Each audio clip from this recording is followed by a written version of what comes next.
Hi, and welcome to Schmooze with Suz. I'm Suz Montgomery, your host, and I've got a great friend with something that I was recently, I would say a couple years ago, introduced to, and I can't remember the connection, but you can remind me.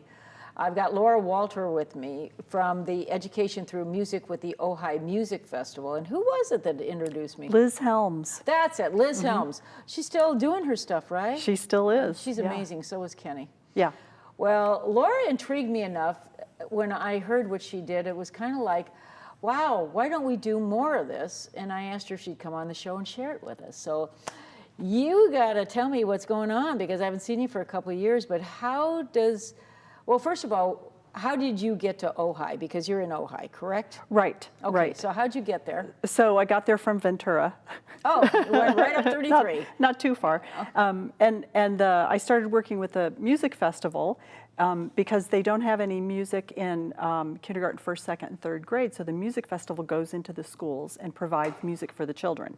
So they asked me if I would know anything to do. And it turns out that I did, because I'd been studying education through music, which is a method of going into the classroom, working with the children through song, play, language, movement, social and emotional skills, and cognitive ability. So Let's back up even more. Yeah. Why did you choose this field of work? Oh, Or did you just fall into it? I ended up going to college on a music scholarship, and playing flute, and the only way I could get through college was to have my tuition paid for. So I tried to switch to accounting, I tried to switch to psychology, I tried to switch to education, but my scholarship was at risk. So I kind of went kicking and screaming through music. It's hard. I bet it would be hard. It was really hard. Where'd you go to school? University of Kentucky. Go Wildcats. How'd you end up at the University of Kentucky? I was raised in Michigan. Okay, I'm trying to put these dots together. And my flute teacher in high school knew the flute teacher at the University of Kentucky and said they have scholarships if you audition. The funding is available. So originally Midwest. Okay, transitioned or navigated over to Kentucky. A little bit of a culture shock? Oh, totally. When I heard the accent, I thought it was a joke. I thought they were putting me on. I mean, because it's really deep south, isn't it? It's mid-deep south, but it's south of the Mason-Dixon line. So in Lexington, Kentucky, a lot of the people come from Appalachia and Paducah, the Eastern Mountains, and so they do have quite an accent, but then there are also city folk. So, but it was a culture shock. I fell in love with it. I absolutely fell in love with the tradition of singing that they have, with the tradition of music, because this was a long time ago, but they have a lack of technology and electricity out in Appalachia. So there's not so much anymore. You had running water, right? But yeah. Okay. But there's a long-standing tradition of getting together with your neighbors and playing music, bluegrass music. Like. Bluegrass and I love music. bluegrass. Yeah. I'm not a country fan, no offense, but I do like bluegrass because I think there's so much scope of bluegrass. Energetic. I mean, yeah. We listen to bluegrass when we go to the Live Oak Festival, which if you've never been, it's really great to hear all genres of music. But the bluegrass, for some reason or another, is always the best part for me. I really enjoy, I like the stories. It's uplifting. It's not a dirgy thing. It's fun music, and you can't be anything but happy by listening to bluegrass music. Yeah, it's toe tapping. And I love banjos. I mean, I just love them. I learned how to play the mandolin as a child. So to me, mandolins, but nobody was playing mandolins in those days. And you played a flute. How many people were playing the flute? A lot? In Kentucky? How did that work? Yeah, actually quite a few. At that time, women were just being accepted professionally into orchestras. So pre-me, before my time, women were not allowed to play professionally in orchestras. The reason women started to play in orchestras, I think in the 50s, they admitted a woman harpist. I think it was the Philadelphia, I'm not really sure, because they couldn't find anyone else to play the harp.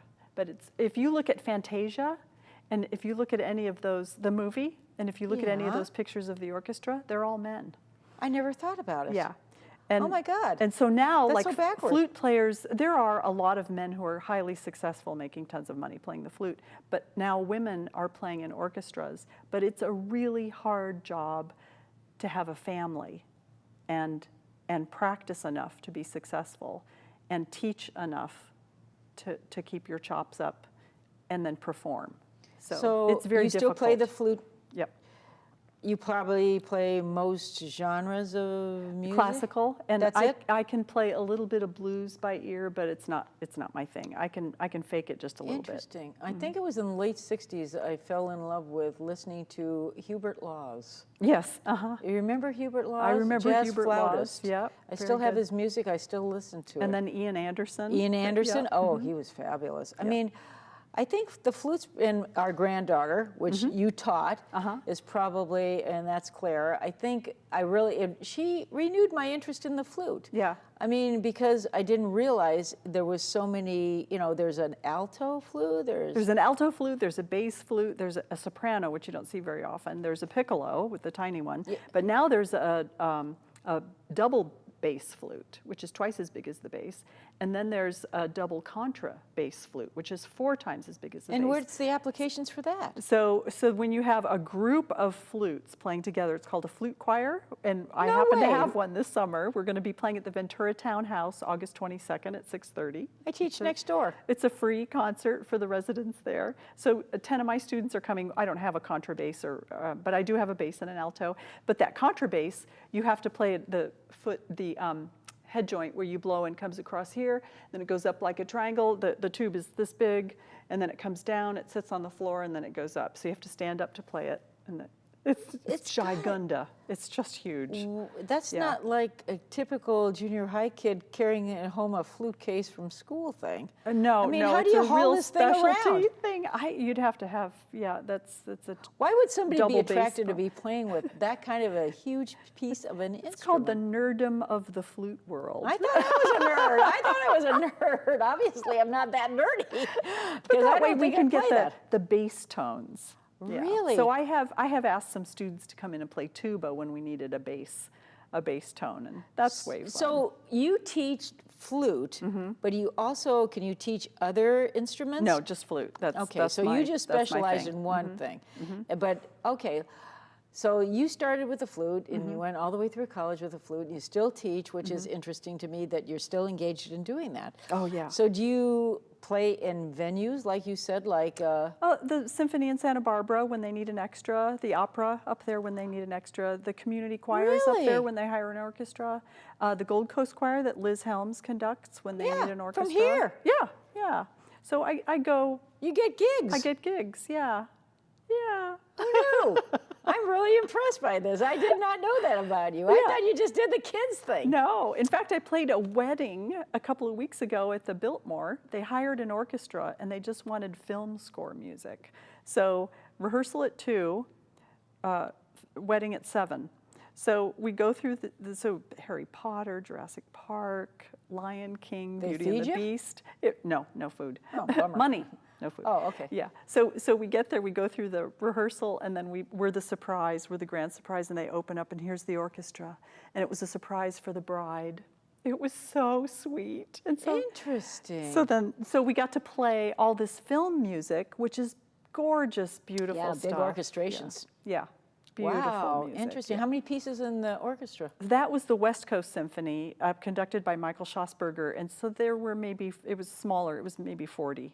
What's a typical composition of a large orchestra? Probably 60. That's a lot of people. 60 to 80. It's a lot of organization. And how much rehearsals go into a performance generally? Santa Barbara Symphony has 4 rehearsals and then 2 concerts, and that's once a month. Wow, that's a lot. Yeah. So you're up and down the freeway. Yeah. And I only do that occasionally. I don't do that all the time. I go where I'm asked to go. I never knew this about you. Really? This is so cool. cool. Okay, so no wonder you're so good at the performance thing, and then that kind of generated into. Now, how'd you get into the kids education stuff? through music? I have 2 children, and they're older now with children of their own. Oh, they're so fantastic, and they love being parents. And when they were in 5th and 1st grade, I thought I was pretty savvy about, I come from a large family and I pretty much knew what to do with kids, but some of their behaviors were stumping me. And I had a friend who was going to these classes, and they're really about childhood behaviors that are happening now: distraction, exploration, curiosity. What's happening in the postmodern child and why? And it was all couched in musical terms. So I thought that was fascinating. How unusual. Then I started to volunteer in my own children's classrooms to give back and also to get better at learning how to sing. They're all folk song based, and there's movement to everything. So that was a lot of, I really enjoyed that. And then the other teachers said, could you come into my classroom? So I ended up in the elementary school going into every classroom, and some nonprofit funded that, so I got a little bit of payment for that. This is interesting how this all evolved. Yeah, and then I From started Kentucky? to study, right? I started to study more often. So I take 2 courses a year. I personally go and study throughout the United States so that I can keep up on my skills and learn more about how to play with children. Really? Where would you go? There was a course in Oxnard this past year. Of all There's places. an ongoing course in San Diego. There are 3 courses up in the Sacramento area, 1 in Fresno. I've been to Grand Rapids. I've flown to Chicago just for a course. I've gone to Champaign, Illinois, Houston, Texas, Boy, Virginia. This is your life. This is your passion. You got it. It's such rich, good stuff because we need to take care of the kids. See, this is this is what I really wanted you to really focus in on also. But I'm fascinated by your past because it gives you what you are and who you are today. Led me here. It did. This is the path. Yeah. But by now you have actually created your own by having all this backward knowledge and all this, education, to now be able to create these programs for kids and to be able to share that enthusiasm and that passion with these kids. The problem, because there's no music in schools anymore, is there? In some schools there are. I know up in Sacramento that they have full-time music teachers. Why did we defund this? What's the matter with us? We haven't figured this out yet, but if neurologists were involved in school districts. How so?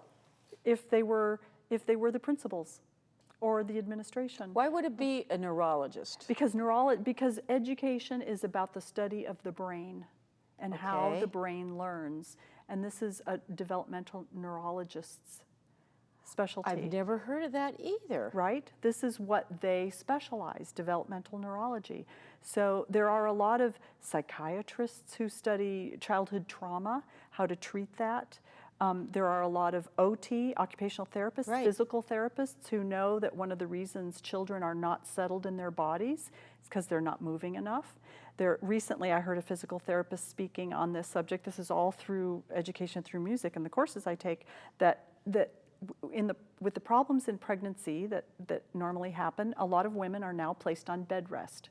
So we're saving the pregnancies, but what's happening is the babies are not being sloshed. They need to slosh. No movements. Right, and that stimulates hearing and attention, because hearing starts at 4 months in utero, and then attention systems, and so they need that vestibular spinning. So then I've been in the classroom with 5, 6, 7-year-olds who I'll say, Johnny, come here. And he wants to, and he's looking right at me. He can't figure out how to get his body from there to here. He goes around the perimeter of the room. And a lot of teachers think that that's a misbehavior. It's not a behavioral issue, it's a perceptual issue. He can't negotiate his way to get here. Fascinating. So if you'll see the children who are always touching things, who are rocking on their chairs, who are leaning back, they're trying to get in their bodies, who are always touching the wall when they walk down the hallway, they're trying to find their position in space. Not caused by the bed rest, but caused by a lot of different things. The stimuli. But the children, you've seen them, those little kids, they go through a phase where they have to do cartwheels constantly. Spinning. My mother said, your head's gonna fall off, but we kept spinning. And then she'd say, go the other way, and we'd go the other way, spin, spin, spin. And then all of a sudden you get to a place where you don't need to spin anymore. Your brain's gotten what it needed. So that vestibular stimulation that our brains need in order to take in information.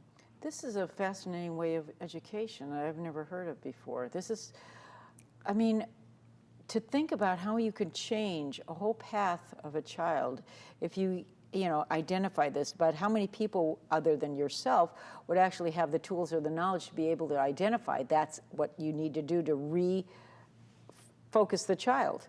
Right. How do you know? I mean, this would get lost. I mean, this is how education falls down. Right. And I think a lot of that is just talking to more teachers so that they realize that they're just fine, they're doing great, their heart's in the right place. Every behavior is a communication. So would you be able to go into independent, since you're an independent yourself, you could go into like a classroom environment in a school district, or actually go to a teacher and say, or a principal, or maybe the director of curriculum, even at the level of the superintendent's office, and say, this is what I offer. This is what we can do. This would be so beneficial, especially. Yes. Would you say grades 1 to 3? I'd say all through. I teach this way up at Westmont College with the college students. Now, what do you do with them? Around the country, also with adults. So with the college students, we play and sing, just like I do with the children, and move. It's just at a more complex level, and I move it ahead a little bit faster because they're 20-year-olds. So now, how would you identify, deficiencies, lack of a better word, with maybe somebody at a sophomore level of college rather than like a third grader? I mean, how would you be able to evaluate that? Just by observational? Right. Just by observational. Sometimes they'll come to me and they'll say, at that age, a lot of issues are social. Although they can patterns. Be physical also, right. So they might come to me, or they might, in speaking in front of the group, not able to make eye contact, fidgety or nervous, but they're self-conscious. And so we're pounding and we're jumping and we're shaking hands and we're making eye contact. And the class I'm teaching at the college, they're going to be teachers. A lot of the mentoring I do is with teachers or college students who want to be teachers. And making eye contact and having a presence that's loving and large is what children need. And these college students don't come to it naturally necessarily. So it's just a skill set that we talk about, and then we practice it with those children. I did have a guy in the classroom, and we were shaking hands, and then sometimes we'll grab hands and run around in a circle or something like this. All the touch is very appropriate, but he came to me after the first class and he said, I don't think this class is for me. And I said, I completely understand and respect that. That's fine. Do you have any idea, why that is? And he said, yes, I already have a girlfriend. So I guess you missed the whole thing. So here's a college student who wants to be a teacher, who interpreted handshakes and eye contact as flirtation instead of normal human contact. Wow, what happened in his life? What happened? Yeah, and so I just... Where's the disconnect here? And I said, I understand that, and I explained everything that I just said to you, and he came back the next week, and then he thanked me at the end of the semester and said it was life-changing. I bet it was. No idea. Well, at least he was open to coming back and learning and educating himself, so he learned life lessons, albeit late. Right. Probably, instead of having it in earlier years like most people get. That's fascinating to me, how there's so much disconnect. And I mean, when you have fragmented families or you have single parent families, there's so much you really miss. I mean, the parent is like so stressed out, say it's a single mom, that she's trying to hold down a job or go to school or do all of this at the same time. And then the kid misses essential growth right here. So, but it's not obviously not too late to catch up. In this case, the young man. Absolutely, right. Absolutely. I don't think it's ever too late to catch up. I think so that why don't we see more of this, Laura? Why don't we as a society get more of this? Especially in education through music, because it's all through music and song. So we're non-threatening. It's non-threatening. It's nurturing. Social. It's nurturing. It's community building, And the nice thing is, I think, it's going to go along with Common Core very well, because it's all about cooperation, collaboration, it's project-based, we're working together as a group. And this method has, I think, started in 1969, so it's been around quite a while. Well, the socialization, I think, is what really is a huge aspect I can see. Yes. Because we are right now, like I said, a fragmented society, but right now the socialization, we isolate. And I can see it even with my senior students, but we isolate. I mean, you're sitting around with a handheld device. I mean, you're isolating, right? You're not communicating. You're not, talking with each other. You're not sharing experiences. Back to isolationism. So you're missing a lot of this, and I can see where what you're teaching is so critical to developmental growth. And if you miss those pieces, what becomes of the people that don't have the opportunity to have that kind of an education that you teach? So then you have society, you have outcasts, you have misfits, you have people that, probably are going down the wrong road. Depression. Yes, I can see all kinds of clinical problems in the future here. I can see this absolutely manifested in a very negative way. Yeah. But yours is it's almost remedial to a certain degree if you get to a certain level, right? Certainly when I got involved in it as a young mother, there were a lot of things that I learned personally being involved in this class. How to be intriguing, that was important. Instead of worrying about a lot of other surface things. Or externals. Externals. I learned that it was important to be an attractive presence.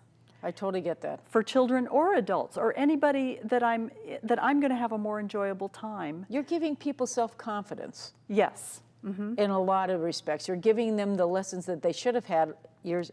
I can see where this program really, really needs to be in real curricula in a school setting, because they're not getting it at home. I can see where this really needs to be like a large national movement to really re-educate. Yes. How do people get a hold of you? Oh, through the Ojai Music Festival, the Bravo Education Program, and I think we're going to put the website up. Yep. We're going to do some B-roll so we can give you, and your information is going to be available too. I really enjoy this because to me you're educating me at the same time, and when you educate me or you educate our audience, I mean, you're reaching lots of people. Good. But it's also an opportunity for healing for the people that probably missed certain aspects of their life, and maybe early education or maybe early interaction, especially with the parenting thing. Yeah, and we're such a crazy society. We're all looking for a group to belong to. Correct. Yeah. Tribe. Yeah, a tribe. Where's my tribe? Bruce Perry, the trauma specialist who was called in on the Columbine shootings, and he's a child psychiatrist specialist, he deals with childhood trauma, and he said, our brains are built to live in groups of 40 to 60 people. Seriously? And we live in groups of 3. So where does he come up with a number like 40 to 60 in the cave or in the tribe? So that's why it feels so good, those young people who love to go to concerts and be part of a large group, singing in a community choir or even a church choir. It just feels good to be in a group with a common goal and to be together. And so I see that with the children, and all the motivation is right inside. And that's the other thing that parents and teachers have learned who are involved with us, is that there's no stickers, there's no praise. There's acknowledgement and feedback and presence. Basic stuff. Yes, and that we've lost. All the motivation is right in here. When I was watching the videos you sent me this morning, I was just sitting there watching the faces of the children that you were instructing and watching how rapt they were and how much attention they were totally in with you. They were focused in here. Adults have lost that ability to focus in here unless it's somebody that's trying to manipulate you, or maybe it's a political candidate. So somebody that's trying to really focus in like this, and that to me is so disingenuous. And we've lost all this little stuff. I mean, the stuff that we should have learned, or maybe by more education that was probably unnecessary or superfluous maybe, that we didn't need. we need to go back to this. This is basic root And it stuff. can be incorporated into math, into science, into language. It's just a way of being that has about it internal motivation, self-regulation, all the things that we would like children to come into society, valuing being part of community, knowing that they can create beauty anytime they want, just by being together and singing. Okay, folks. I mean, this has probably been one of the most fascinating shows I've ever done. I have learned so much in 27 minutes. I just want to take this with you, and I want to take you with me and introduce you to all my students, all the schools. I want to just parade you around town and say, please, please incorporate this. It's, in your schools. This is something that's missing. It's a vital part of the growth cycle that is totally missing within homes, with your nuclear family, with your school systems. This is something that needs to happen. Oh God, this was absolutely fabulous. Oh, good. Thanks. Yeah, thank you. Well, thank you. I Gosh, enjoyed Anna, it. this is I so enjoyed great. it. Yes. Well, I'm fascinated by this. I can't wait to see the finished product. So thank you for joining us. I think this is, take this, if you get a chance, take this piece and make sure you keep it and share it with your family, share it with your friends, share it with everybody you know, and make sure that somebody pays attention to this, and especially like school departments, that we can replicate this and make it a much better place to live. All I'm asking is just make it community. We're our own tribe. Let's work together. Let's make it happen. Thanks for coming on. This was welcome. great. Thanks for and having thanks for me. joining us. We'll see you next week. Wow, this was just absolutely great. I love this one. I did not know you had